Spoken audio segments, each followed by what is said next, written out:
Дай Аллах, кто мне помогал. Большое спасибо. Дай Аллах им здоровья, детям, всем сыновьям, братьям, сестрам. Всем дай Аллах им здоровья. Большое спасибо. Большой баракаллах. Это хватает, полностью хватает на нее? Нет, куда? Это я хочу.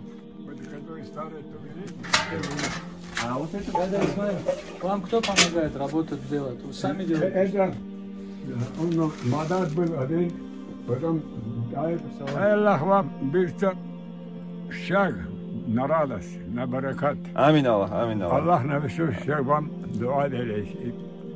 Пусть Аллах вам помогает. Сегодня мы передали деду Исмаилу собранную сумму в размере 55 тысяч. В дальнейшем мы будем поддерживать его и помогать ему в ремонте его дома. Всем огромное спасибо. Пусть Аллах примет ваши садака.